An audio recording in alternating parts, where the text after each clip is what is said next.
예, 수험생 여러분 안녕하십니까? 자, 여러분 동영 1주차 시작됐는데 이제 9, 10월 과정을 어떻게 잘 보느냐에 따라서 여러분들 이제 합격의 그 당락이 좌우되겠습니다.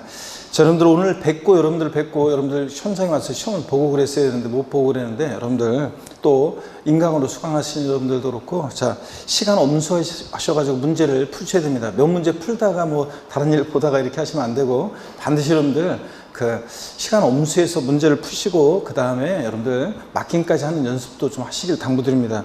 자, 그 다음에 점수가 1주차 때는 안 나와요. 다른 과목 뭐 민법이나 공법 같은 거, 뭐 학개론 같은 거 보면 뭐 40몇 점 평균 나올 수도 있어요. 자, 그런데 실망하지 않고 계속 하는 게 중요합니다. 또 그냥 시험 다른 과목 보다가 뭐 시험 보시고 이렇게 하면 안 되고 그 과목에 맞춰가지고 업로드 일찍 맞춰서 공부하고 시험을 보고 공부하고 시험 보고 이렇게 하셔야 되겠습니다. 그래서 제가 앞선 과정에서 말씀드렸다시피 문제 여러분들이 풀기 전에 미리 그 과목을 뭐 요약집이든 아니면 어떤 과목이든 공부를 하신 다음에 여러분들이 그동안 공부했던 거 있잖아요. 그런 것들을 공부하고 문제집이든 요약집이든 뭐 등등 공부하고 시험을 보고 공부하고 시험 보고 이렇게 하시길 꼭 당부드립니다.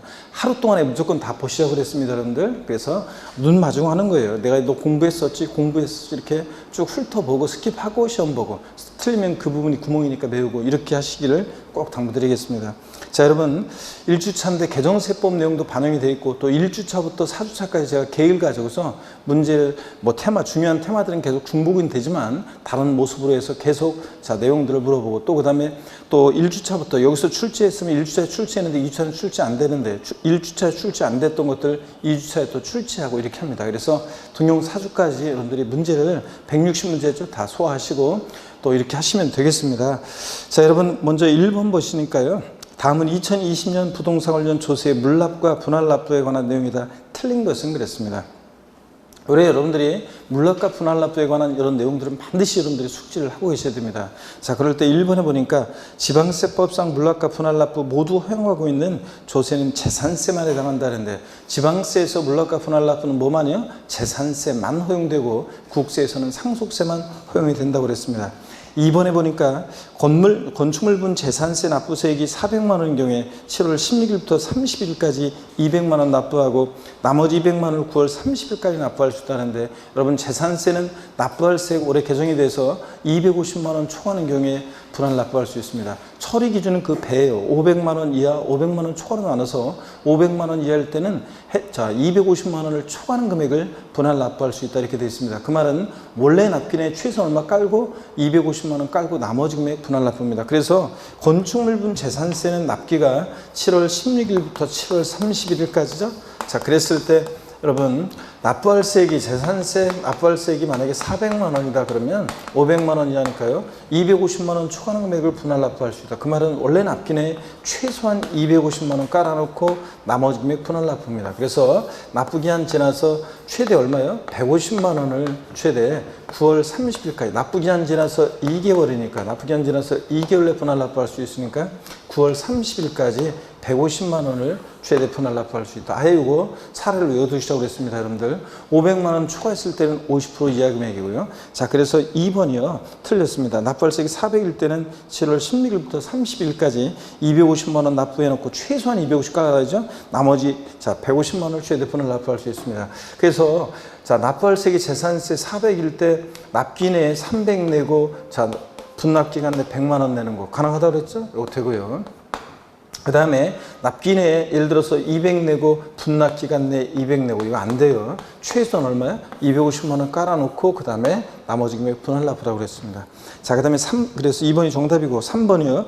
자, 토지분 재산세 납부할 세액이 1,400만 원인 경우 9월 16일부터 9월 30일까지 700만 원 납부하고 나머지 700만 원을 11월 30일까지 납부할 수 있다. 자, 500만 원 초과했을 때는 50% 이하 금액을 분할 납부할 수 있으니까 자, 최소한 납기내 절반 깔고 나머지 금액 분할 납부죠. 자, 그래서 3번 맞습니다. 4번 주택분 종부세 납부할 세액이 400만 원인 경우 12월 1일부터 15일까지 250만 원 납부하고 150만 원 다음 연도 6월 15일까지 납부할 수 있다는데 여러분 우리가 종합부동산세는 종부세는 역시 250만 원 자 250만 원 초과할 때 종부세 분할 납부할 수 있고 처리 기준은 역시 배입니다. 500만 원 이하일 때는 해당 세액에서 250만 원을 차감한 뺀 금액을 분할 납부할 수 있다 되어 있습니다. 그러니까 납기내 최소한 250 깔고 나머지 금액 분할 납부입니다. 자, 그러면 종합부동산세 납부할세액이 400만 원이다. 자, 그러면 작년 시험에도 나왔었지만요. 그러면은 일단 종부세는 납기가 토지분이든 주택분이든 무조건 12월 1일부터 15일까지 납기로 합니다. 납기로 하죠. 그럼 납부기한 지나서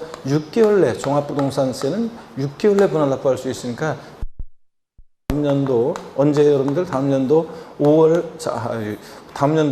15일까지 분할 납부할 수 있습니다. 그래서 분납기한은 다음 연도 6월 15일입니다. 종부세는 납기가 딱 정해져 있기 때문에 분납기한도 딱 정해져 있습니다. 납부할 세액이 400이면 250만 원, 해당 세액에서 250만 원을 차감한 뺀 금액이니까 원래 납기내 250 깔고 나머지 금액입니다. 나머지 금액. 자, 그래서 150만 원을 최대 분할 납부할 수 있는 거죠. 납부기한 지나서 몇 개월이요? 6개월. 그래서 다음 연도 6월 15일까지 분할 납부할 수 있다는 거예요. 이렇게 딱 여러분들이 정확히 알아둡니다. 자, 그 다음에 4번, 자, 바꾸고 5번 보시면 양도소득세와 종부세는 물납은 안 된다고 그랬죠? 분할 납부는 되지만 물납은 허용되고 있습니다. 자, 물납은 안 되는데 분할 납부는 된다. 이렇게 해서 2번 정확히 여러분들이 물납, 분할 납부, 자, 특히 분할 납부 처리 기준에 대해서 올해 꼭 반드시 알고 계셔야 되겠고요. 2번 문제 봅니다. 지방세기본법 및 국세기본법상 납세무 성립시기가 동일한 세목으로만 옳게 연결된 거는데 우리 납세무 성립, 확정, 소멸에 관한 부분 올해 조세총론에서 출제 가능성이 높다고 그랬고요. 또 그 다음에 가산세, 가산금, 납부지연 가산세 이런 내용들 출제 가능성이 높다고 그랬습니다. 그럴 때 자, 납세무 성립 시기는 이제 앞으로 확정도 그렇고 계속 여러분들이 다른 모습으로 문제를 또 다른 회차에서 보게 될 거고요. 일단 여러분, 자, 문제 보니까 납세무 성립 시기가 동일한 세목으로만 옳게 연결된 거는데 소득세는 어느 때 납세무가 성립한다? 과세기간이 끝나는 때입니다. 과세기간이 끝나는 때. 기간을 다니고 하니까. 근데 예정식물 합부하는 소득세 나왔다 그러면 달의 말일이요. 그 과세 표준이 되는 금액이 발생한 달의 말일이고 그냥 소득세는 과세기간이 끝나는 때입니다. 여러분, 주민세 일부도 과세기준일에 납세무 성립하는데 제3분 주민세는 언제입니까? 과세기준일인데 언제예요? 7월 1일입니다. 7월 1일. 근데 재산세하고 지역자원시설세, 재산세 친구 나오면 항상 따라다니는 친구 특정 부동산분 지역자원시설세. 자, 그리고 종부세는 얘네들 과세 기준일인데 매년 언제입니까? 6월 1일에 납세무 자, 추상조 성립합니다. 그래서 여러분들 우리가 재산세 그리고 친구 항상 따라다니는 지역자원시설세 특정 부동산분이요. 특정 자원분이 아니라 특정 부동산에 대한 지역자원시설세 그 다음에 종합부동산세 얘네들은 과세 기준일에 납세무 성립하는데 매년 언제입니까 여러분? 얘네들은 6월 1일이고요. 납세무 추상조 성립하고 납세무 성립 시기가 똑같죠? 자, 그 다음에 주민세 일부도 자, 과세 기준일에 납세무 성립하는데 예, 주민세 제3분 주민세 시군군의 사업소를 둔 자한테 사업소 연면적에 따라 부과하는 제3분 주민세 얘 과세 기준일입니다. 얘도 과세 기준일인데 얘는 언제다 여러분? 7월 1일이고 자, 그 다음에 주민세 균등분도 과세기준일에 납세무 성립하는데 균등분도 예, 시군군의 주소를 두고 있는 개인이나 법인에게 균등하게 부과하죠. 예, 과세기준일인데 매년 언제입니까? 얘도 7월 1일입니다. 그래서 주민세 애들하고 재산세 애들을 비교하시는 걸 꼭 잊지 마시고요. 자, 그래서 납세무 성립 시기가 동일한 것은 디귿, 리을, 미음번 5번이 정답이 되겠습니다. 3번 문제 보시면요. 다음은 국내 소지하는 주택에 대한 자, 부동산 세목별 내용 중 틀린 거 그랬습니다. 자, 이게 이제 문제가 이렇게 종합적으로 이렇게 안 나온다 할지라도 다 단편적으로 하나씩 그 해당 세목에서 또 중요한 내용들을 이렇게 묶어서 이렇게 요 문제로 이렇게 보시면 되겠습니다. 정리하시면 되는데 단 고급택과 별장은 법령에 정하는 해당 요건을 모두 갖춘 것으로 가정한다 그랬습니다. 먼저 1번이요. 고급택을 취득하는 경우 취득세는 사실성재산에 대해서 어떻게 중과세합니까? 표준세율과 중과균세율 몇 배? 4배 합한세율입니다. 2번 보니까요. 일통의 건물이 주거와 주거 외 용도에 겸용되는 겸용주택인 경우에 주거 면적이 60%고 주거 이해 면적이 40%인 경우에도 주거용으로 사용되는 부분만을 주택으로 보아 재산세를 부과한다. 저한테 배웠던 분들, 자, 재산세 일동 건물 겸용주택 나왔다. 어떻게 한비라고 그랬습니까? 쿵쿵따, 쿵쿵따리, 쿵쿵따, 취득세, 재산세, 면적비례, 주거만요. 그래서 자, 쿵쿵따, 취득세, 재산세, 면적비례 주거만요. 그러니까 취득세하고 재산세 1동 건물은 면적비례 주거만이에요. 주거면적이 크더라도 뭐라고요? 주거분만 주택입니다. 그래서 2번 맞는 지문이 되겠고요. 3번 기준시가 8억 원이며 연간 임대소득이 600만 원인 공동소유주택이요. 자, 그러니까 부동산 임대업에서 얘가 고가주택이 아니란 얘기고 연간 임대소득이 600만 원 이상이 아니란 얘기입니다. 그럴 때 공동소유주택이요. 갑지분 60%, 을지분 40%인 주택을 임대하는 경우에 가배주택으로 계산하지만 우리가 공동소유주택 보시면 자, 종합부동산세에서 공동소유주택은 공동소유자 각각의 소유를 계산합니다. 또 그 다음에 양도소득세에서도 공동소유주택은 1세대 1주택 주택수 계산할 때 공동소유자 각각의 소유를 계산합니다. 집은 크든 작든. 근데 부동산 임대업에서 주택수 계산할 때 공동소유주택은 지분이 가장 큰 자의 소유를 계산합니다. 자, 지분이 가장 큰 자의 소유를 계산할 때 다만 지분이 가장 큰 자가 2인 이상이면 각각의 소유를 계산하고요. 다만 또 올해 2020년 개정이 돼서 소수 지분자도 주택수에 가산하는 경우가 있는데, 자, 어떤 경우냐? 연간 임대소득이 600만 원 이상이거나, 자, 여기서는 600만 원 지금 아니라는 얘기죠? 또는, 자, 고가주택, 기준시가 9억 초과는 고가주택일 때는, 그럴 때는 지분율이 30% 초과해서 보유하거나, 자, 그러면 소수 지분자도 주택수에 가산하는 경우가 있습니다. 근데 여기서는 기준시가 8억 원이니까 고가주택이 아니란 얘기고, 연간 임대소득이 600만 원 미만인 경우, 자, 즉, 소수 지분자 주택수에 가산하지 않는다는 얘기입니다. 공동소유주택이요. 자, 지분이 가장 큰 자의 수를 계산하되, 그래서 양도소득세나 종부세와 달리 부동산 임대업만 달라요. 그래서 이거 어떻게 하느냐? 지분이 가장 큰 자의 수를 계산하되, 그러니까 누구의 주택으로? 가배의 주택으로 계산하지만, 맞죠 여러분들?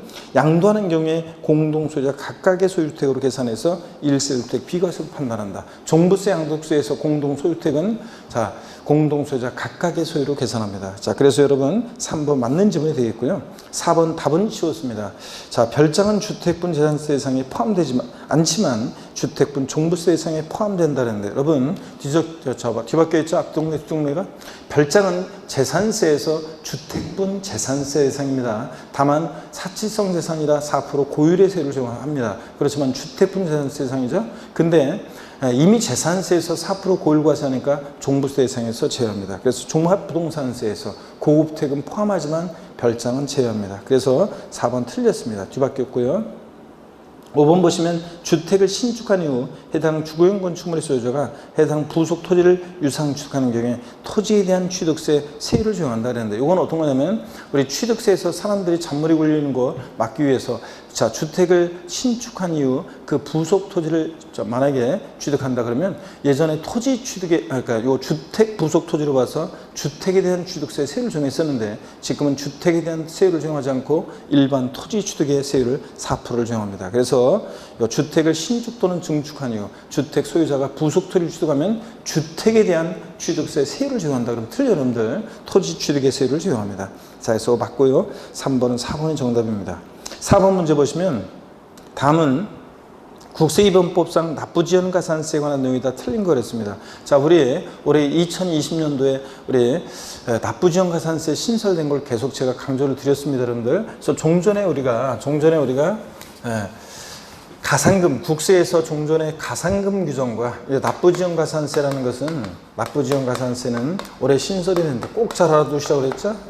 그럴 때 종전의 가산금 규정 3% 적용되던, 자, 국세징수법상의 3% 가산금 규정과 그 다음에 납부불성실가산세 1일 0.025% 1십만 분의 25로 적용되던 불성실가산세를, 자, 두 개를 통합했다고 그랬습니다. 그래서 납부지연가산세 있잖아요. 물론 이제 초과환급 가산세도 1일 0.025%로 적용되는데, 초과해서 환급받았을 때 이제 그것도 가산세 적용되는데, 그럴 때 어떻든 간에 이 두 가지를 알아두시면 되는데, 이 3%는, 자, 납부지연가산세 3%는 납세 고지서를 종합부동산세처럼 납세 고지서를 발부하는 경우만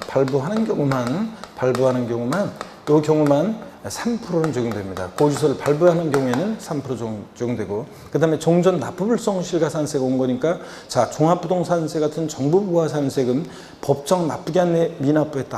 딱 지나면 3% 깔고 하루하루 지날 때마다 1일 0.025%로 납부지원가산세 적용됩니다. 이거 합한계 납부지원가산세죠.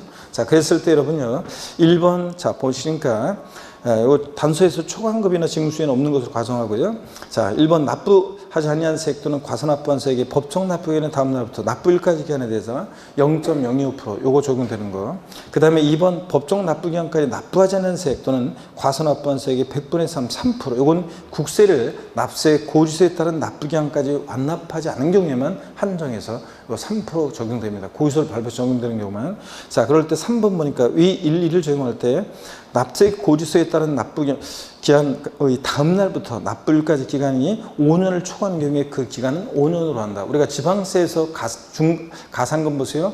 고지서에 기재된 납부기간 하루 딱 지나면 3% 깔고 매 1개월 한 달씩 지날 때마다 중과상금 적용되는데 0.75%씩 1만 분의 75 끝까지 버티면 자, 중과상금 지방세에서 자, 언제까지요? 60개월 초과하지 못한다 그랬죠? 자, 국세에서 몇 년? 5년으로 하고요.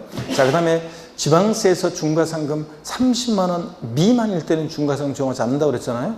국세는 보니까 4번 봅니다. 체납된 국세 납세고지서별 세목별 세액이 30만 원 미만인 경우에 납세고지서에 따른 납부기간의 다음 날부터 동감이 1회 가산세를 적용하지 아니한다 그랬는데 여러분요, 국세는 얼마요? 100만 원 미만일 때요. 자, 납부지원가산세 1일 0.025% 요거 적용되지 않습니다. 지방세는 중과상금 끝까지 버티면 몇 개월? 60개월. 자, 5년이죠.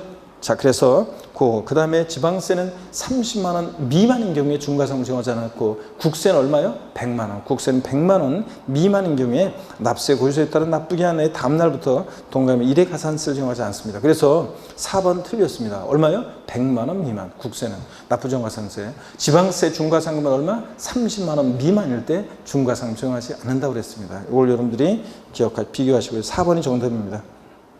5번 보시면 종합부동산세를 법정 납부기한에 납부하지 않은 경우에 자, 일단 종부세는 정부부가세니까 3% 깔고요. 자, 그 법정 납부기한 하루 딱 지나면 12월 16일이 되면 3% 깔고 하루하루 지날 때마다 1일 0.02%의 납부지원가산세가 적용됩니다. 그래서 4번이 정답이 되겠습니다. 5번 보시니까 여러분, 다음은 국세 및 지방세 우선권에 대한 설명이다. 이 중 틀린 거 그랬습니다. 자, 보시니까 작년에 30회 시험에 자, 국세 지방세 우선권의 예외, 자, 우선권과 예외가 나와서 이 예외가 나와서 또 올해 뭐 독립화 문제가 나올 가능성이 높지는 않지만 종합 문제 속에서 나올 수 있으니까 또 이렇게 대비를 해둡니다. 특히 올해 2020년 개정세법 내용이 있기 때문에 꼭 주의하셔야죠. 4번 지문 보겠습니다. 국세 징수금의 징수 순이요.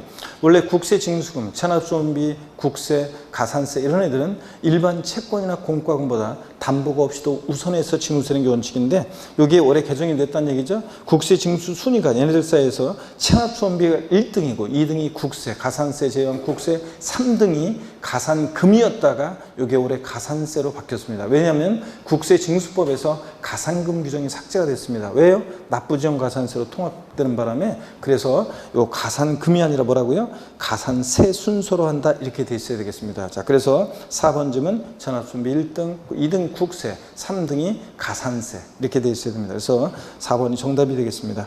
나머지 지문들 다 여러분들이 다 읽어보셔야죠. 5번 지문 같은 거 보니까 법정기일 전에 주택임대차법에 따라 대항요건과 확정일자를 갖춘 임차 보증금은 지방세 우선하여 징수한다. 그렇죠, 여러분들?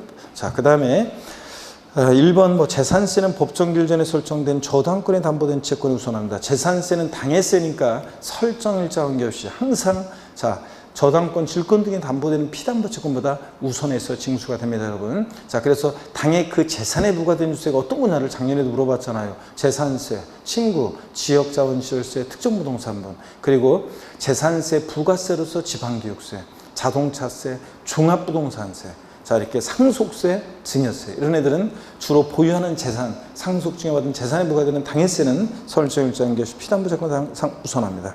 이번에 지방세 가산금 체납수원비는 담보가 없이도 다른 공과금이다 채권에 우선하여 징수한다. 이게 자, 지방세 우선의 원칙이죠. 조세 우선의 원칙이고, 그 다음에 3번 납세 담보물 매각 시 압류에 관계되는 조세채권은 담보 있는 조세채권보다 우선하지 못한다. 조세들 상관에는 어떤 게 우선할 것이냐? 담보된 조세가 1등, 2등이 압류한 조세, 3등이 달라고 교부 청구한 조세 순서로 순서가 정해진다고 그랬습니다. 1등은 그러니까 어떤 거? 담보인 조세. 담보된 조세가 1등. 2등이 압류한 조세. 3등이 달라고 교부 청구한 조세 순서로 조세들 상호간의 순서가 정해집니다. 어떤 5번은 4번이 정답이 되겠습니다.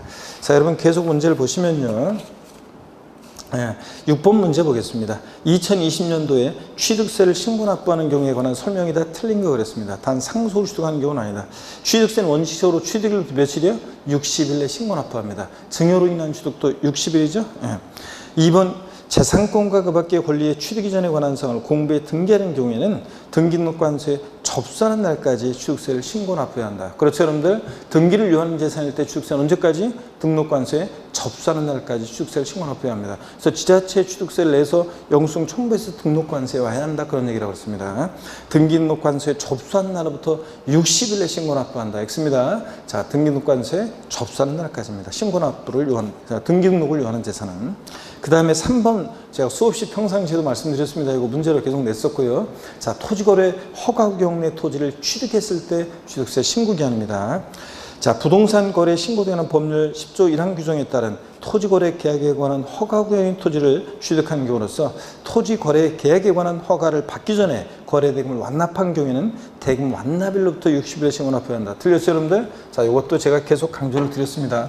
토지거래 허가 구역 내 거래인데 허가일 전에 여기에 대금이 완납이 됐다. 자, 대금이 시험에 나와야 되는 건데 안 나오는 거라고 그랬잖아요. 제가 안 나오고 있는 것 중에 하나니까 잘 알아두라고 그랬습니다. 허가일 전에 대금이 완납됐다. 그러면 취득세 신고 납부기한은 이거 허가일로부터 허가구역에 해제가 있었으면 해제일, 축소가 있었으면 축소일로부터 며칠이에요? 이거 60일 내에.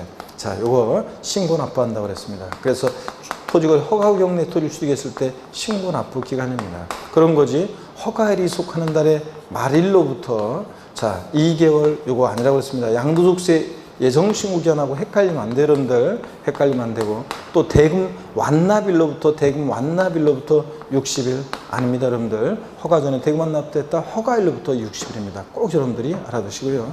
자, 그래서 3번은 틀렸습니다. 대금 완납일이 아니라 허가일로부터 60일이고요. 자, 4번 보시니까 여러분 취득세가 과세되는 지목 변경의 경우에 중과산세 규정을 적용하지 아니한다는데, 여러분 우리 취득세 상품권을 취득 후 신고하지 않고 매각까지 했다, 걸렸다, 몇 프로? 산출세계 80% 중과산세 적용됩니다. 다만 등기등록을 요하지 않는 재산이라든가 회원권은 중과산세를 적용하고요. 자, 골프연권 같은 애들은 등기를 요하는 재산 아니지만, 또 지목 변경, 과점주주의 주식 취득 같은 간주 취득은 중과산세를 적용하지 않고 일반과산세만 적용된다고 그랬습니다. 자, 4번 맞고요. 5번 등기를 요하지 아니하는 골프연권을 취득한 후 신고하자 매각하는 경우에 중과산세를 적용한다. 자, 우리가 그래서 금방 말씀드렸다시피 등기등록을 요하지 않는 재산은 중과산세를 적용하지 않는데, 다만 골프연권 같은 회원권 애들은 자, 얘들은 제외입니다. 그래서 즉 등기를 요하는 재산 아니지만 회원권 같은 애들은 취득 후 신고하자 매각하면 중과산세를 적용합니다. 자, 그래서 자, 여러분들이 꼭 정답만 중요한 게 아니라 나머지 지문들도 다 중요한 지문들입니다. 자, 6번에 3번이 정답이고 7번 문제 봅니다. 7번 문제 지문이 됐다 시길죠? 좀 이걸 압축할 수도 있었지만 공부를 하라는 의미로 제가 좀 더 이렇게 그대로 길게 썼습니다. 압축하지 않고요. 공부하라는 의미로. 그래서 자, 올해 이거 7번 문제는 이번에 7월 10일 부동산 대책에 따라서 8월 12일 날 우리 개정된 우리 취득세 세율에 관한 그 개정 내용입니다. 그래서 따끈따끈한 문제는 여러분들 잘 숙지를 하셔야 되겠습니다. 다음은 공인중개사 갑이 고객에게 지방세법상 법인의 취득 등 취득세 중과에 관해 설명한 내용이다. 이 중 틀린 거 그랬습니다. 단 조정상 지역 공고일 이후에 유상 취득하며 2020년 9월 1일 이후 취득하는 경우이다. 주어진 조건 외에는 고려하지 않는다 그랬습니다. 자, 보시면 1번이요. 여러분 법인이 올해 주택을 유상거래 취득했다. 자, 그러면 조정대상 지역에 관계없이, 이것도 포인트입니다. 조정상 지역 내든 외든 관계없이 법인이 취득하면 지방세법 11조 제1항 제7호 남목의 세율, 이게 어떤 거냐면 유상거래로 농지 외의 것을 취득했을 때 표준세율입니다. 그 표준세율이 몇 프로예요? 표준세율은 이거 4%입니다. 표준세율이 4%예요. 이 표준세율에 해당 표준세율로 하여 해당 세율에 중도화 기준 세율의 100분의 400을 합한 세율을 이용한다. 그러니까 이 표준세율에다가 4%에다가 중과 기준세율은 2%죠? 이 특례세율, 중과 기준세율이요? 2%인데 여기에 몇 배요? 4배입니다. 자, 그러면 2%에 4배니까 8%고 4% 합치니까 몇 프로예요? 12%로 중과세합니다. 그래서 법인이 취득하면 법인의 취득에 대해서는 무조건 12%로 중과세합니다. 법인의 취득은 자, 조정상정 내든 외든 무조건 12%로 중과세한다는 거. 자, 그 다음에 계속 이어서 보시면요. 2번에 1세대 2주택, 법령이 정하는 1세대 2주택은 제외한다는데, 우리 다음 동령 2주차 때는 이제 지방세법 시행령에 대한 개정 내용, 이런 것들을 1세대 2주택이라든가 이런 것들을 제가 출제할 거고, 또 그걸 또 문제를 또 보도록 할 거고요. 자, 그때 또 공부하기로 하고. 하여튼 1세대 2주택은 제외하고 1세대 2주택에 해당하는 주택으로서 주택법 중에 따른 조정 대상 지역에 있는 주택을 취득하는 경우, 또는 1세대 3주택에 해당하는 주택으로서 조정상 지역 외 지역에 있는 주택을 취득하는 경우. 자, 여러분, 조정대상 지역 내 1세대 2주택을 취득한다거나, 또 조정상 지역 외 지역은 1세대 2주택까지는 표준세율 적용되고 1세대 3주택부터는 이제 중과세율 적용되는데, 어떻게 중과세하느냐? 똑같습니다. 조정상 지역 내 1세대 2주택과 조정상 지역 외 3주택은 똑같은데, 자, 어떻게 적용되냐면 역시 똑같아요. 제 11조, 자, 지방세법 제 11조 1항 7호 남목의 즉 농지 외 것을 유상취득했을 때 그 표준세율이요 4%죠. 해당 세율의 중과기준세율의 2배를 합한 세율을 이용한다. 그러니까 이것은 어떤 얘기냐면 이런 얘기죠, 여러분들. 자, 요거는 역시 표준세율에다가 그 표준세율 유상취득에 대한 표준세율 4%에다가 중과기준세율의 몇 배요? 2배를 합한 세율이래요. 자, 그러니까 결국은 중과기준세율 2%의 2배니까 4%고 표준세율 4%가 합치니까 몇 프로? 8%로 중과세합니다. 조정상 지역 내 1세대 2주택이랑 조정상 지역 외 지역 같으면 1세대 3주택이요. 8%로 중과세합니다. 그 다음에 시험에서 이런 식으로 나오는 거예요. 8%, 12% 이렇게 나오지 않고요. 그 다음에 3번 봅니다. 1세대 3주택 이상에 해당하는 주택으로서 조정상 지역에 있는 주택을 취득하는 경우, 또는 1세대 4주택 이상에 해당하는 주택으로서 조정상 지역 외 지역에 있는 주택을 취득하는 경우. 그러니까 조정대상 지역 내 같으면 1세대 3주택부터는 12% 중과세하고, 조정상 지역 외 지역은 1세대 4주택에 대해서 이렇게 이제 하나씩 내려오죠. 조정상 지역과 외 지역은. 그래서 4주택일 때는 이렇게 12% 중과세합니다. 어떻게 12%가 되는지 볼까요?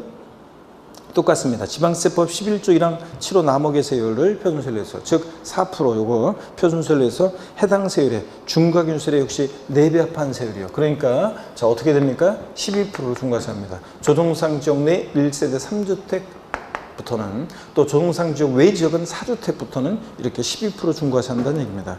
자, 그 다음에 계속해서 봅니다. 4번 보니까 동그라미 1부터 3의 규정을 적용하는 경우에 부동산 거래 신고되는 법률 규정에 따른 주택 분양권은 해당 주택 분양권을 소유한 자의 주택수에 가산한다. 그래서 자, 1세대 2주택, 3주택 주택수 계산할 때 우리가 분양권이라든가 조합원 입주권이라든가 주거용 오피스텔도 주택수에 가산한다는 것. 자, 분양권을 취득할 때 취득세 부과되지 않아요. 다만 주택수 계산할 때는 취득세에서 분양권, 그 다음에 조합원 입주권, 또 그 다음에 주거용 오피스텔은 주택수에 가산합니다. 5번 보니까요. 동그라미 1부터 3의 규정을 적용하는 경우에 신탁법에 따라 신탁된 주택은 수탁자의 주택수에 가산한다는데, 들렸죠, 여러분들? 누구의 주택으로 신탁한 주택은 누구의 주택으로 계산한다? 악용하는 것을 막기 위해서 위탁자의 주택으로 주택수 계산한다 그랬습니다. 그래서 5번이 여러분 틀렸습니다. 위탁자의 주택으로 주택수 계산한다. 그 다음에 그래서 7번 문제는 여러분 요거 올해 2020년 요 따끈따끈한 최근 개정 내용 꼭 숙지를 하셔야 되겠습니다.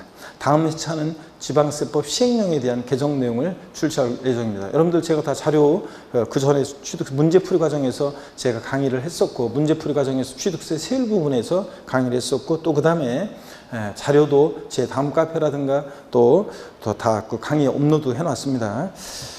8번 보니까 지방세법상 취득세 세율 중에서 중과 기준세율이 적용되는 경우로 옳게 묶은 것은 그랬습니다. 단 취득세가 중과세되는 경우는 없는 것으로 한다는데, 우리 취득세 세율 특례요. 표준세율에서 중과 기준세율을 뺀 특례세율이 적용되는 경우, 또 중과 기준세율이 적용되는 특례를 구별하셔야 되는데, 기업법 보니까 합의물, 공유물 분할, 단 본인 지분을 추가하는 경우 제외하고. 자, 여러분요. 공유물이나 합의물 분할로 인한 취득은 자기 집은 자기가 그냥 자기 거 원래 자기 거 가져갔으니까 형식 취득. 등기는 근데 공짜로 안 해주고 등기비용만 받아야죠. 그러니까 어떤 세율 정합니까? 그러니까 얘는 어떤 세율을 정하냐면 표준세율에서 취득록세 통합된 표준세율에서 옛날에 형식적 취득으로 취득세 과세지 않았던 취득세 비용을 빼면 되죠. 2%요. 중과 기준세율을 뺍니다. 표준세율에서 중과 기준세율 뺀 특례세율 적용되죠. 자, 근데 니은번 임시행장 등 존속기간이 1년 초과인 임시건축물. 자, 임시건축물이 존속기간 1년 이내면 비과세인데 1년을 초과하면 어떻게 한다 그랬어요? 과세합니다. 어떤 세율 과세한다? 중과 기준세율 특례세율로요.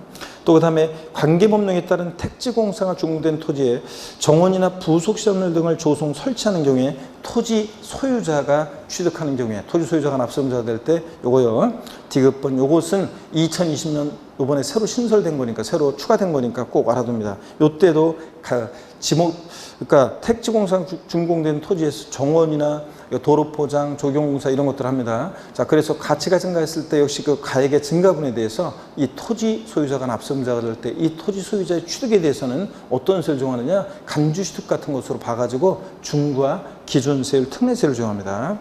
자, 그 다음에 꼭 디귿번 다시 여러분들 눈에 익히 두시고요.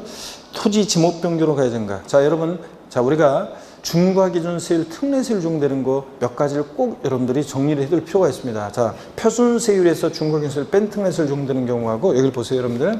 우리가 중과 기준세율이 적용되는 경우, 중과 기준세율, 이 특례세율이 적용되는 경우를 정리해 드리면 여러분요. 자, 어떤 게 있냐? 간주취득의 경우가 대표적이죠? 간주취득의 경우에 대표적으로 중과 기준세율, 특례세율을 적용했습니다. 자, 우리가 세분하면 네 가지였죠? 어떤 거였습니까, 우리? 자, 건축물 개수로 가액의 증가, 건축물 개수로 가액의 증가, 가액의 증가했을 때 면적 증가 제외하고 면적의 개수로 면적 증가가 있는 경우에는 제외입니다. 면적 증가 있는 경우 개수는 증가된 면적은 원시수로 봐서 2.8% 세율 정하니까요. 자, 건축물 개수로 가액 증가했을 때 또 차량 기계 장비 선박, 종류 변경으로 가액의 증가가 있을 때, 자, 그 다음에 또 토지 지목 변경으로, 자, 그 다음에 토지 지목 변경으로 가액의 증가했을 때, 토지 지목 변경이요. 토지의 지목 변경으로 가액의 증가했을 때, 그 다음에 또 과점주주의 주식 취득 같은 이런 간주 취득의 경우에 역시 우리 과점주주 주식 취득 같은 간주 취득 이렇게 네 가지 간주 취득의 경우에 어떤 세율을 정한다? 중과 기준세율, 특례세율이요. 그 다음에 또 어떤 거 기억하냐면 토지 지목이 묘진 토지, 또 그 다음에 또 골프 연습장 같은 시설물, 취득했을 때, 시설물을 취득했을 때, 자, 시설물 취득했을 때, 또 그 다음에 자, 시설물을 취득했을 때 중과 기준세율, 특례세율이고요. 그 외에도 뭐 더 있지만 이런 것들. 그 다음에 또 우리 금방 맞네요. 택지공사가 준공된 토지에서 그러니까 준공된 토지에서 자, 요게 정원이라든가 이런 조경공사 등을 하면서 요게 이제 가치가 증가했을 때, 그랬을 때 토지 소유자가 취득하는 경우, 토지 소유자의 취득이라든가 이런 것들이 이런 경우 역시 또 올해 추가된 거예요. 이런 거. 자, 그 다음에 또 여러분들 임시건축물이요. 존속기간 1년 초과하는 임시건축물 취득의 경우에 그렇습니다. 임시건축물 취득은 여러분, 임시건축물 취득 존속기간 1년을 초과할 때, 존속기간 1년을 초과하는 임시건축물 취득했을 때, 이랬을 때 어떤 세율을 정한다? 중과 기준세율, 특례세율을 정합니다. 딱 알아두시면 되죠. 간주취득의 경우하고 지목이 묘진 토지, 또 골프연습장 같은 시설물 취득했을 때, 택지공사가 준공된 토지에서 토지 소유자의 취득, 또 임시건축물 취득이요. 이런 것들은 어떤 세율을 정한다? 중과 기준세율, 특례세율을 정한다. 딱 여러분들이 알아두셔야 되겠습니다. 그래서 여기서는 4번 니은, 디귿, 리을만 중과 기준세율이 적용됩니다. 그 다음에 9번 보시니까 여러분요. 개인이 조정상 지역 내 1세주택 다음과 같은 조건으로 취득하는 경우 지방세법상 취득세 표준세율이 옳게 연결된 것은 그랬습니다. 여러분 시가 9억 8천이고 신고가액이 7억 5천이고 시가총액이 5억 5천만 원이다. 취득세는 원칙적으로 취득 당시 납세문자가 신고하는 가액을 과세에 준합니다. 그렇죠 여러분들? 네, 그래서 여기서는 취득 가격을 7억 5천만 원으로 합니다. 시가총액보다 높게 신고됐으니까. 그랬을 때 우리 주택을 유상거래로 취득했을 때 우리가 주택을 유상거래로 취득했을 때 영구인하세율 있잖아요. 1에서 3% 세율은 이제 올해부터는 어떤 경우에만 적용되냐면 조정대상 지역 내 같으면 조정대상 지역 내 같으면 1세대 1주택이요. 1세대 1주택. 자, 그리고 조정대상 지역 외에는 외 지역은 1세대 2주택까지는 어떤 세율을 적용하느냐? 1에서 3% 이렇게 취득 가격에 따라 1에서 3% 요 세율을 표준 세율을 적용합니다. 자, 그런 거고 요 표준 세율을 적용하는 거고요. 표준 세율을 적용하고. 네. 자, 그런 거지. 만약에 조정상 지역 같으면 1세대 2주택부터 8%, 1세대 3주택은 12%, 조정상 지역 외 지역은 1세대 3주택부터는 중과세율을 적용합니다. 자, 그래서 1세대 조정상 지역 같으면 1주택과 조정상 지역 외 지역은 1세대 2주택만 1에서 3% 취득가격에 따라 세율이 적용됩니다. 취득가격 6억 원 이하는 1%, 6억 초과 9억 원 이하는 자, 해당 주택 취득 당시 가격에다가 3분의 2억 원을 곱하고 여기서 3을 빼고 또 100분의 1을 곱하고 이렇게 해서 이제 구하는 건데 아예 제가 딱 외우더라고 그랬어요. 7억 5천이다. 자, 주택을 유상거래 취득했는데 7억 5천일 때는 몇 프로? 2%. 딱 외우더라고 그랬습니다. 자, 여기서는 7억 5천만 원이니까 매매해서 주택을 취득했을 때 조정상지역의 1세대주택이니까 몇 프로요? 2% 세율을 적용합니다. 자, 그래서 1번이 정답이고요. 우리 상속으로 취득했다. 그러면 우리 세율 외웠습니다. 표준세율 갑의 스토리를 통해서 상속으로 취득하면 어떻게 암기하라고 했어요? 상, 3, 8. 뭔 얘기인지 모르시는 분은 반드시 취득세, 자, 기본서 우리가 심화 강의든 기본 강의든 또 그 다음에 또 문제집 강의든 취득세 우리 세율 부분에 대한 강의를 표준세율 부분의 강의를 꼭 듣고 오셔야 한다고 했습니다. 암기 방법 자세히 여러분들이 알 수 있게 됩니다. 자, 상속으로 취득했다면 상 3, 8. 농지면 상 3, 2.3. 농지 아니면 상 3, 8입니다. 여기서는 1,000분의 28이 돼야 돼요. 3번입니다. 1세대 주택자가 소유한 주택을 배우자가 증여로 취득하는 경우에 1,000분의 28. 자, 우리 올해 또 이번에 개정이 되어서 자, 만약에 증여로 주택을 증여받았을 때는요, 주택을 증여받았다. 근데 조정대상 지역 내에서 3억 원 이상의 주택을 증여받았을 때는 12%로 중과세를 합니다. 근데 다만 1세대 1주택자로부터 배우자나 직계존비속이 증여를 받게 되면 배우자 직계존비속 증여받았다 1세대주택 소유자로부터 그럴 때는 중과세율을 적용하지 않습니다. 자, 그러다 보니까 일반적인 세율을 적용합니다. 그러면 증여 같은 무상취득은 암기 어떻게 했어요? 무독립 8.15 비영리 사업자가 증여나 기부받았다 무독립 8 일반인이 증여나 기부받으면 무독립 8.15 1.5%에다가 2% 플러스해서 3.5%. 자, 여기서는 1,000분의 35가 돼야 됩니다. 4번 봅니다. 공유물 분할로 취득하는 경우 1,000분의 28 그런데 공유물, 합유물, 총유물 분할로 인한 수가 어떻게 했어요? 우리가 0,3시계, 0,3, 2.3%가 돼야죠. 1,000분의 23이 돼야 되고 신축했다 주택을 그러면 원시주택이죠. 원팔 1,000분의 28이 돼야 됩니다. 원팔. 자, 그래서 1번이 정답이 되겠습니다. 7억 5천일 때 몇 프로다? 2%. 아예 외워두시라고 그랬습니다. 10번 보겠습니다. 과점주주 간주취득에 대한 취득세를 설명한 것으로 틀린 거였습니다. 과점주주의 주식취득에 관한 이렇게 이제 또 종합적인 내용입니다. 한번 보시면 비상장법인 설립 시 40%를 보유하던 주주가 설립일 이후에 다른 주주로부터 20%를 추가 취득해서 60% 보유가 된 경우. 자, 과점주주 우리가 법인 설립 시는 납세무 없어요. 과점주주 주식취득 설립 시는 과세되지 않고. 자, 근데 설립 시 주식취득은 과세되지 않는데 과점주 아니었어요. 40%. 근데 과점주가 아니었다가 최초로 과점주가 됐을 때는 과점주주가 된 날 현재 모두 지분 모두 과세하죠. 그래서 여기서는 40이었다가 20% 추가되기 위해서 60%가 됐다. 그러면 최초로 과점주가 된 날 현재 지분율 모두 과세합니다. 60% 전체에 대해서 납세무가 했다. 맞죠, 여러분들? 2번 법인 설립 시 발행하는 주식 지분을 취득하면서 과점주가 된 경우는 납세무 있다 없다? 없다는 거 시험에 여러 번 나왔습니다. 3번 신과장으로 매각하는 경우 산출세계 100분의 80의 중과산세 적용된다. 여러분 아까 중과산세 말씀드렸어요. 중과산세 적용, 상속액 80% 중과산세는 제외되는 경우가 있었죠. 등기 등록을 요하지 않는 재산, 단 골프용권 같은 회원권은 제외고 중과세하고, 등기 등록을 요하지 않는 재산, 또 지목 변경, 토지 지목 변경, 과점주의 주식 취득 같은 간주 취득은 여러분 중과산세를 적용한다 안 한다? 안 한다고 그랬습니다. 그래서 여기서 중과산세 적용한다니까 틀렸어요. 가점주의 주식 취득은 간주 취득이니까 중과산세 적용하지 않습니다. 자기를 전혀 드러내지 않고 싹 포탈할 수 없잖아요. 3번 정답이고, 4번 중과 기준세율을 적용한다. 그렇습니다. 자, 간주취득이니까 아까 어떤 세율, 간주취득은 중과 기준세율, 특례세율을 적용하고. 자, 5번도 좀 주의해 보세요. 중과 기준세율, 특례세율이 적용될 때는 취득세 부가세로서 농특세는 부과되는데 지방교육세는 부과되지 않습니다. 자, 그래서 3번이 틀렸습니다. 종합문제로 이렇게 정리 한번 꼭 해주시고요. 그 다음에 과점주의 주식취득과 관련한 취득세 전체적인 내용도 이렇게 정리해둡니다. 11번 문제 보겠습니다. 지방세법상 취득세에 관한 설명이다. 틀린 거 그랬습니다. 1번에 동일한 취득물건에 대해서 둘 이상 세율이 당한다. 그중 어떤 거? 높은 세율을 적용하고요. 낮은 세율 아닙니다. 높은 세율. 2번은 부동산을 취득할 수 있는 권리 특례입니다. 이것도 시험에 나올 것 같은데 안 나오고 있는 것 중에 하나예요. 부동산을 취득할 수 있는 권리를 타인으로부터 이전받은 자가, 그러니까 분양권을 생각하시면 됩니다. 자, 예전에 2번 규정이 없을 때는 예전에 어떻게 했냐면 사람들이 분양권을 샀어요. 프리미엄 주고. 자, 분양가격보다 프리미엄이 붙었을 때는 분양가격에다가 프리미엄 합한 금액을 취득세로 신고하라고 그랬었습니다. 자, 그랬는데 마이너스 P로 떨어진 지역은 또 분양가격으로 취득세를 신고하라고 했었습니다. 이런 XX들. 그래가지고 요 특례가 나왔다고 그랬습니다. 자, 그래서 실제 지출한 금액이 분양가격 낮을 때는 뭐로 하냐? 실제 지출 금액으로 합니다. 그래서 2번 볼까요?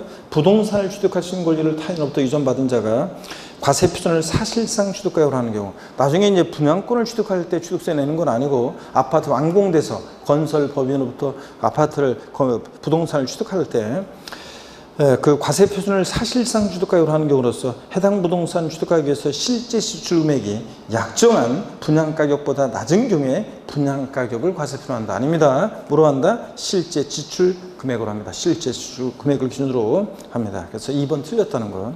3번입니다. 공유물을 분할한 후 분할된 부동산에 대해서 단독 소유권을 취득하는 경우 과세표준은 단독 소유권을 취득한 그 분할된 부동산 전체 시가총액으로 한다. 이런 거 좀 낯설더라도 한번 보세요. 이건 어떤 거냐면 이런 거예요. 한번 낯선 거지만 한번 보세요. 작년에 신설된 규정인데 한번 보세요.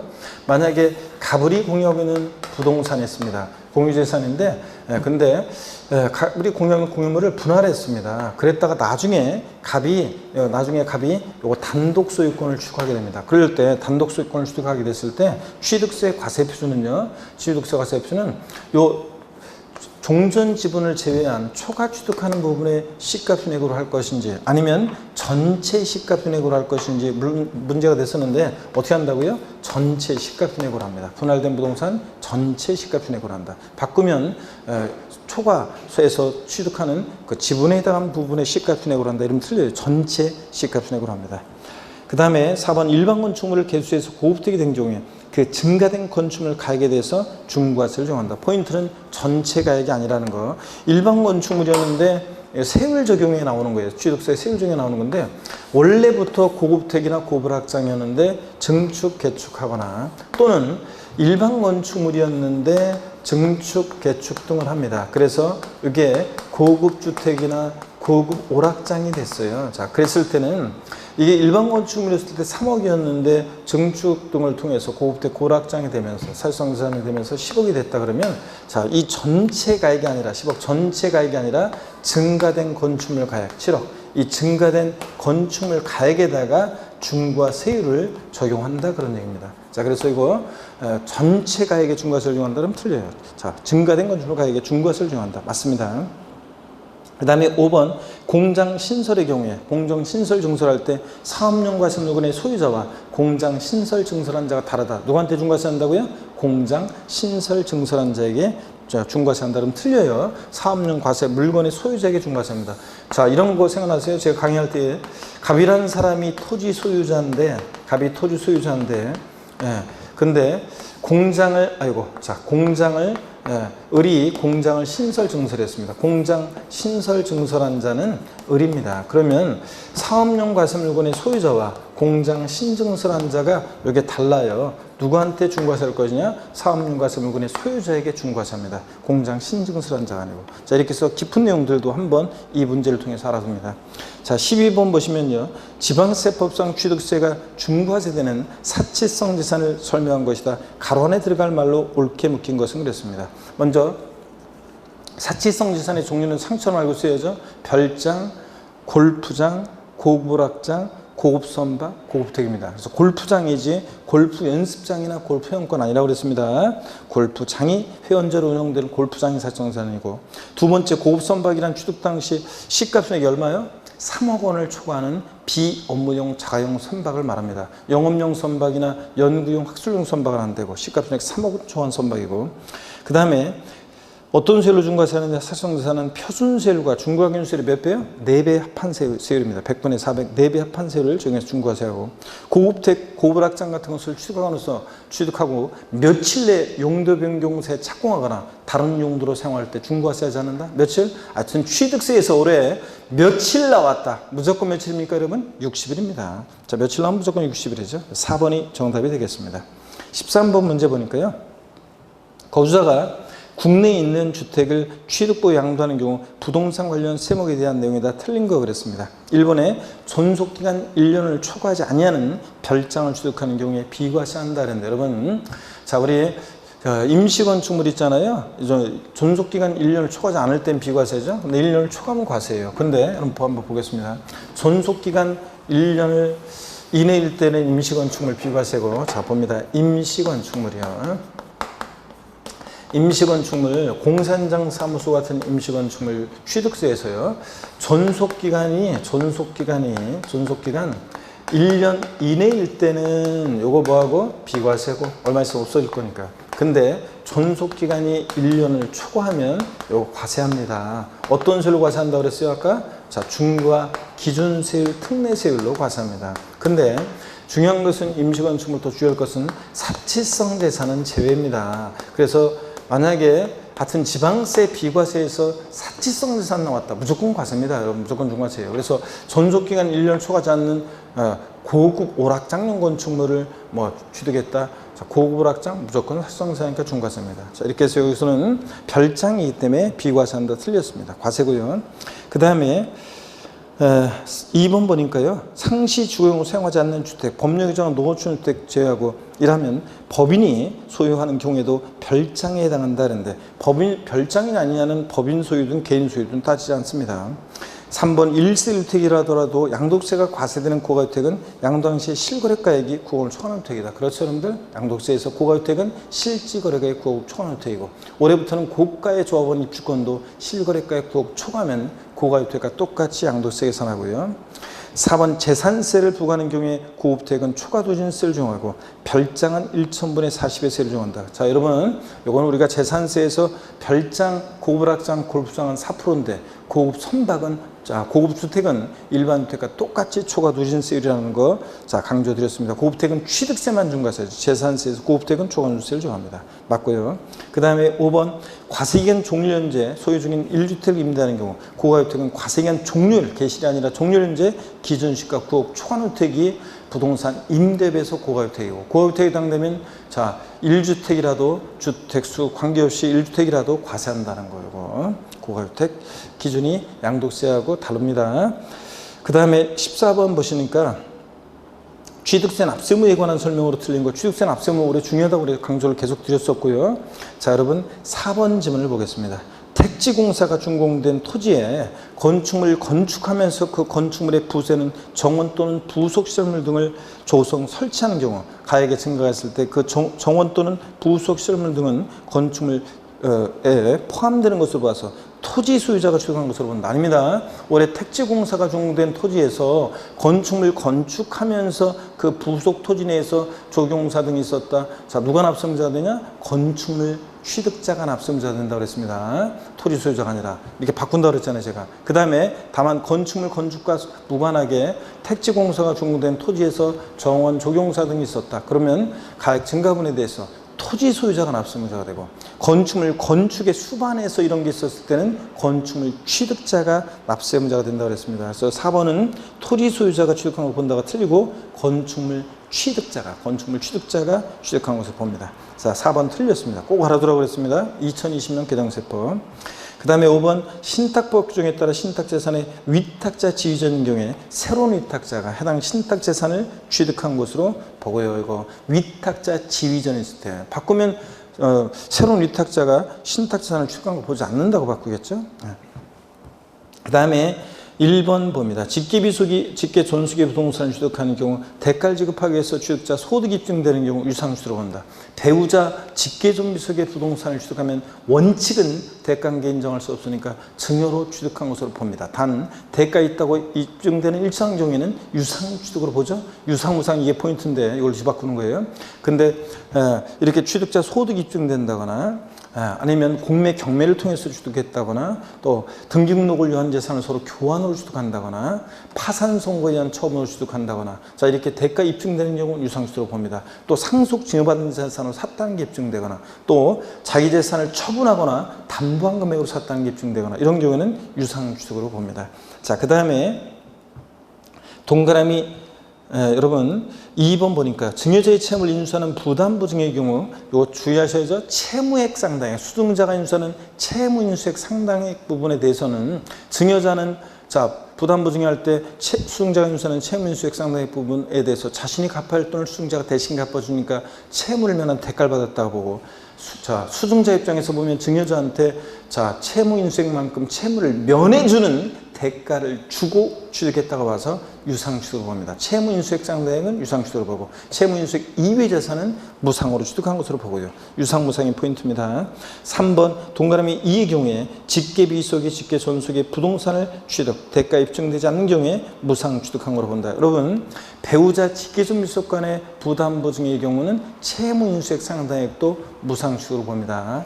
다만 대가 있다는 것이 입증이 되면 유상취득으로 볼 수도 있고요. 자 그래서 다 맞는 지문입니다. 2번과 3번도 꼭 여러분들이 다 주의해서 알아두셔야 되고 제가 부담부 증여 워낙 설명을 양도소득세와 비교해서 설명을 드렸기 때문에 여러분이 이렇게 꼭 잘 알고 계셔야 되겠습니다.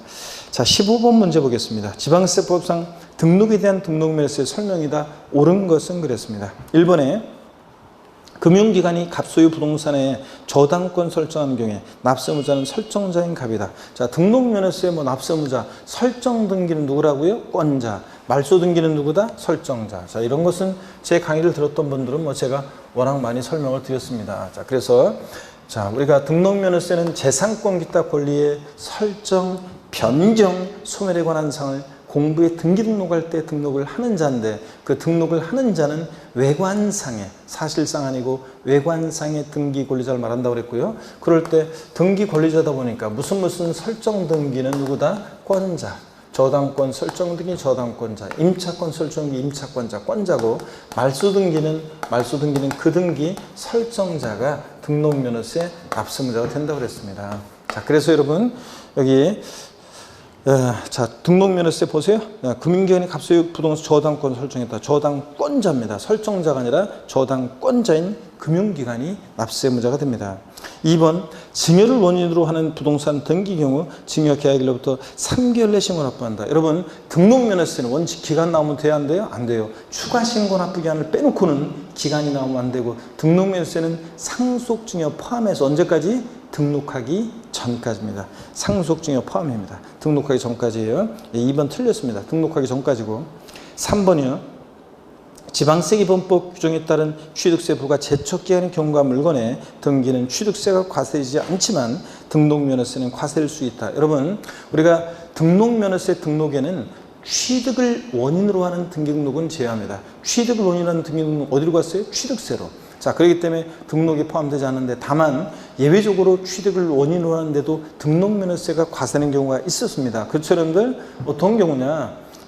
어업권, 광업권에 따른 등록이라든가 외국인 소유의 차, 기, 항, 선에 연부 취득에 따른 등록이라든가 취득세부가 제척기한이 경고했다거나 취득세 면세점이 적용되는 경우에 취득세는 부과되지 않지만 등록면허세 등록은 공짜로 안 해주니까 등록면허세가 부과된다고 그랬잖아요. 자, 취득세부가 제척기한이 경고했어요. 그러면 취득세는 부과하지 않지만 등기는 공짜로 안 해줍니다. 그래서 등록면허세가 과세될 수 있다. 맞습니다. 3번.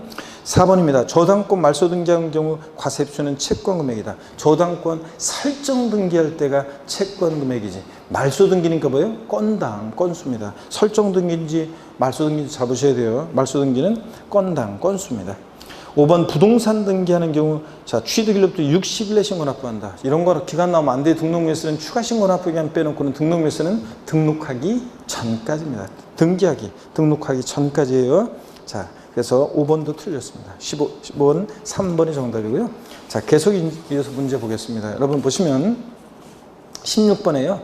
부동산 등기에 대한 등록면허세 과세 표준과 세율에 대한 설명이다. 틀린 것은 그랬습니다. 1번에 5번 바로 볼까요? 토지 지목 변경에 대한 등록면허세는 증가한 가액에 6,000원의 세율을 정한다. 아니죠? 건당 6,000원입니다. 변경 등기니까. 우리 그래서 여러분요 이런 거예요. 우리가 토지 지목 변경의 경우 제가 많이 비교해서 등록면허세랑 사례를 소개해드렸습니다. 갑이라는 사람이 밭에서 대로 지목을 변경한다. 자, 지목 변경한다 그러면 지목 변경 전에 시가 총액 1억, 지목 변경 후에 시가 총액 5억이다. 그러면 취득세는 과세 표준을 뭐로 합니까? 이렇게 가액이 증가했을 때 증가한 가액을 과세 표준해서 증가한 가액. 지목 변경 후에 시가 총액에서 전에 시가 총액을 뺀 차액, 증가한 가액. 이걸 과세 표준해가지고 여기다 어떤 세율 정해? 간주 취득이니까 중과기준세율 특례세율 정합니다. 간주 취득은 중과기준세율 특례세율 2%를. 그래서 4억에 2%니까 얼마예요? 248, 800만 원 이렇게. 등록면허세는 이건 취득세고 지목 변경 등기할 때 등록면허세는 건당 얼마? 6,000원의 세율을 정한다 그랬습니다. 그래서 산출세액 6,000원 이런 식으로 했잖아요, 여러분들. 자, 그래서 이렇게 해서 지목 변경의 경우에 취득세는 증가한 가액을 과세 표준으로 하고 세율은 중과기준세율 특례세율이고 등록면허세는 변경 등이니까 건당 얼마? 6,000원 적용한다 그랬습니다. 이런 얘기입니다. 자, 그래서 5번이 틀렸습니다. 1번 지문 보니까 감가상각의 사유로 변경된 가액을 과표할 경우에 등기등록일 현재 법인장부나 결산서에 의해 증명되는 가액을 과세한다. 취득세는 취득 당시를 기준으로 하고 등록면세는 등록 당시를 기준으로 합니다. 취득하고 나서 등록 당시 자산 재평가 등의 사유로 가액이 변경됐다 그러면 등록면세는 그 등록 당시 변경된 가액을 과세 표준합니다. 이때 변경된 가액이라는 게 뭐냐? 등기등록일 현재 법인장부나 결산서 등으로 증명되는 가액을 말합니다. 1번 맞죠, 여러분들? 2번 가등기 경우 등록면허세는 채권 금액 또는 부동산의 1,000분의 2다. 자, 가등기는 소, 가, 지 없는 애들, 소유권, 가등기, 지상권 설정 등이 소가지 없는 애들이니까 부동산 가액 과세 표준하는데 다만 저당권에 대한 가등기나 담보가등기는 채권 금액을 과세 표준하기도 합니다. 둘 다 된다고 그랬죠? 가등기는 부동산 가액 또는 채권 금액 다 됩니다. 세율은 소유권 이해 권리니까 무조건 1,000분의 2고요. 3번 상속으로 인한 소유권 이전등기 등록면세는 어떻게 했어요? 상, 3, 8 무조건 뒤에 거예요. 등록면세 1,000분의 8. 무상으로 인한 소유권 이전등기 무독립 8, 1호 1,000분의 15. 유상으로 인한 소유권 이전등기는 등록면세 세율 60, 20 1,000분의 20. 보존등기 보 8, 60, 20 무독립 8, 1호 상삼 8 이렇게 외우라고 그랬습니다. 여러분 생각나세요? 4번 임차권 설정 등기 등록면세는 월 임대차 금액 임차 보증금 아니고 월 임대차 금액에 소유권 이해 권리니까 세율은 1,000분의 2고요. 이렇게 해서 5번 정답입니다. 17번 보겠습니다. 다음은 부동산 등기하는 경우 등록에 대한 등록면세 내용 중 옳은 것은 그랬습니다. 자, 1번 보니까요. 등록을 하려는 자가 신고 의무를 다하지 않은 경우 등록면허세 산출세액을 등록하기 전까지 납부했을 때는 신고하고 납부한 것을 보지만 무신고 가산세 부과된다. 자, 틀렸어요, 여러분들? 등록면허세 신고구제 굉장히 중요하죠. 시험에 여러 번 나왔고 작년 30회 시험에도 나왔었습니다. 등록면허세를 신고할 자가 법정으로 신고했는데 신고하지 않았는데 등록하기 전까지 납부하면 신고하고 납부한 것을 봅니다. 이때 신고한 것으로 보니까 무신고 과소신고가산세는 적용하지 않는다고 그랬습니다. 깎아준다고 해도 틀려요. 자, 그래서 이거 1번 틀렸습니다. 적용하지 않고. 2번 등록면허세를 비과세 받은 후에 당해 부동산이 등록면허세 과세상이 된 때는 그 사유 발생의 며칠? 60일 내 등록면허세 신고 납부해야 한다. 자, 여러분 등록면허세는 요 추가 신고 납부의 경우만 기간이 나오죠. 등록 후 중과 대상이 되거나 등록 후 과세 추징 대상이 됐습니다. 처음에 비과세 감면이었다가 처음에 표준세를 대상이었다가 자, 이런 경우에는 자, 중과 대상이 된 날 사유 발생일 며칠? 60일 내 이미 납부한 세금 공제 줄 때 가산세는 포함한 금액, 제한 금액, 제외한 금액을 보통 징수한다, 신고 납부한다, 신고 납부요. 60일 가산세 제외 신고 납부. 이거 꼭 기억하라고 그랬습니다. 자, 그래서 2번 여기 맞습니다. 3번이요. 부동산 등기된 등록물세 납세지는 원칙적으로 부동산 수지의 주소지다. 아이고, 지방세는 좌우지간 물건 소재지입니다. 부동산 취득하거나 등록하거나 보유할 때 부동산 소재지지 주소지 아닙니다. 4번입니다. 등록면허세 과세의 필요는 취득 당시 가액이 아니라 보다 등록 당시 가액입니다. 취득세는 취득 당시, 등록면세는 등록 당시 가액을 기준으로 합니다. 대도시 내 중과세 나왔죠? 대도시 중과세 업종 제외하고 대도시에서 법인 설립하거나 지도부 사원 설치하거나 전입 등기, 설립 등기, 전입 등기, 설치 등기 같은 거 할 때 등록면세는 표준세율이 100분의 300에서 중과세 2배를 뺀 세율입니까? 아닙니다. 취득세가 그런 거지. 등록면허세는 그냥 바로 법인 등기 표준세율이 몇 배? 3배로 중과세합니다. 그래서 여러분 보세요. 등록면허세는 간단하잖아요. 대도시 내 중과세요. 대도시 내 중과세, 취득세도 나오고 등록면허세도 나오고 있습니다. 대도시 내 중과세. 요거 제외되는 경우 있죠? 대도시 설치 불가피한 업종은 대도시 설치 불가피한 업종, 즉 대도시 중과세 제외 업종은 업종은 중과세하지 않고요. 요거는 그래서 은행업, 유통업, 첨단업종, 사회간접자본시설업, 의료업, 할부금융업 같은 이런 것들 꼭 기억해야죠. 은행, 병원, 농산물 유통센터 이런 거 다 지방 내려보내면 안 되잖아요. 은행업, 유통업, 첨단업종, 사회간접자본시설업, 의료업, 할부금융업 같은 이런 것들 중과세 제외하고요.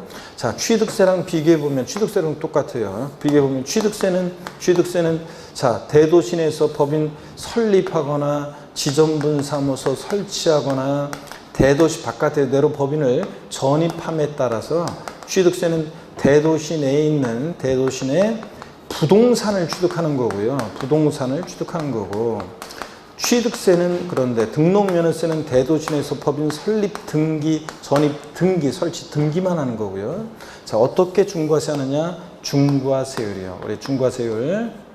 취득세는 대도시 내 중과세 나왔다. 어떻게 중과세 합니까? 표준세율에 자, 봅니다.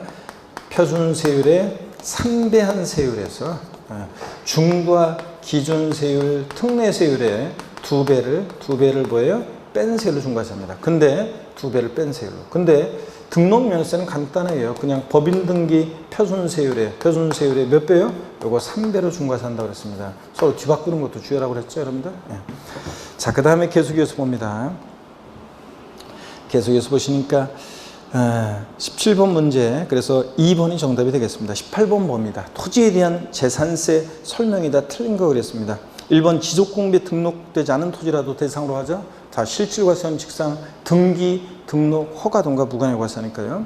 2번입니다. 국가가 1년 이상 공용 또는 공공용에 사용하는 재산, 토지, 재산 1년 이상 사용할 것이 계약서 등에서 입증되는 경우 포함해서는 소유권 유상 이전을 약정한 경우로서 그 재산을 취득하기 전에 미리 사용하는 경우에도 비과세한다는데 틀렸죠, 여러분들? 우리 국가지자체, 지자체 조합이 1년 이상 공용 또는 공공용에 사용하는 재산은 재산세를 비과세합니다. 다만 무상 사용할 때가 비과세지.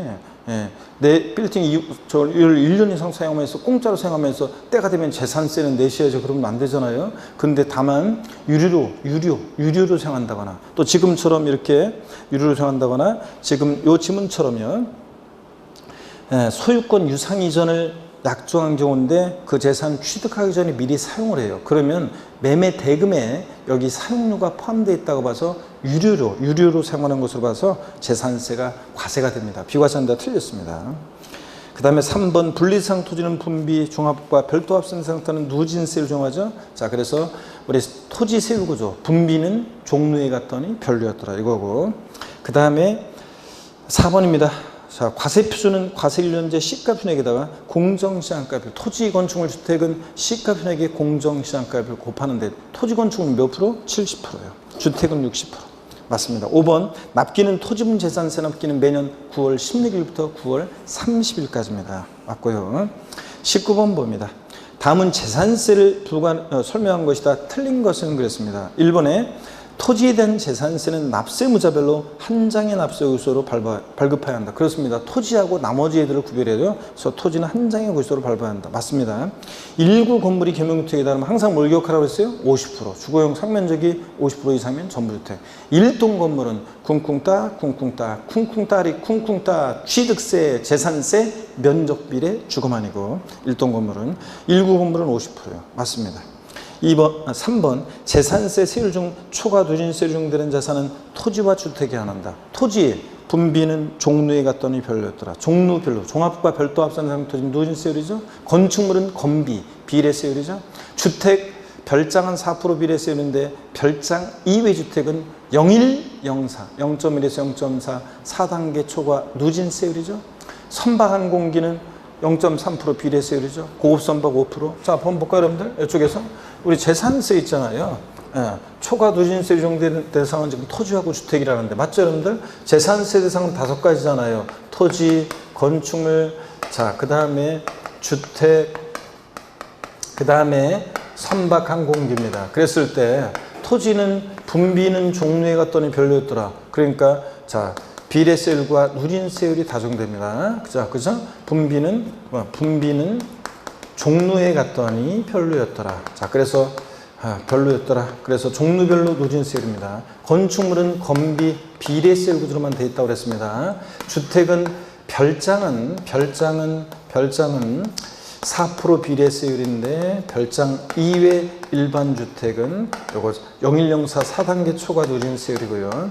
자, 선박관 공기는 0.3% 비례세율이 적용됩니다. 그러니까 재산세에서 초과 누진세율이 적용되는 대상은 토지하고 주택만 초과 누진세율이 적용됩니다. 그렇죠, 여러분들? 이렇게 이런 얘기입니다. 자, 그러면 계속 이어서 보겠습니다. 4번 지문 보시겠습니다. 토지가액의 6억 원인 경우 세부담 상한은 100분의 150이다. 자, 여러분 재산세 세부담 상한선 보시면 대상 종류에 따라 달라지는데 토지 건축물은 무조건 150%입니다. 공시가격 관계없이 무조건 150%고 여러분들이요. 자, 주택만 공시가격 3억 원이 하는 105%, 3억 초과 6억 이하 110, 6억 초과면 130 이렇게 되겠습니다. 4번 맞고요. 자, 5번 권리 변동인 경우에 과세기준일까지 등기가 이행되지 아니한 경우에 공부상 수혜자가 사유 발생일부터 10일 이내 신고하며 무신고의 경우에 가산세가 적용된다. 여러분 재산세 문제에서 가산세 적용된다. 무조건 틀리다고 그랬습니다. 재산세는 보통징수 방법으로만 징수되고 으뜸 경우에도 가산금만 적용되지 가산세가 적용되지 않는 세금입니다. 자, 이런 신고, 권리 변동이 있거나 재산 상태 변동이 있는데 과세 기준일까지 등기가 이행이 안 되면 이 과세 기준일로부터 10일 이내에 자, 이런 사실을 시장군수한테 계약서 첨부해서 공부상 수혜자가 신고해 주게 되어 있습니다. 이런 신고를 안 했다고 해도 가산세는 적용되지 않습니다. 또 틀린 게 있어요. 사유 발생일로부터 10일 이내 아닙니다. 사유 발생일부터 10일이 아니라 과세 기준일로부터 10일입니다. 사유 발생일이 아니라 과세 기준일로부터 10일 이내 신고해야 되고 가산세 적용된다 틀렸습니다. 항상 재산세 언제부터요? 과세 기준일로부터죠. 그래서 과세 기준일 6월 1일로부터 10일 이내에 신고해야 하며 무신고의 경우에 또 가산세는 적용되지 않는다. 이런 거는 협조 의무 같은 거기 때문에 그렇다고 했습니다.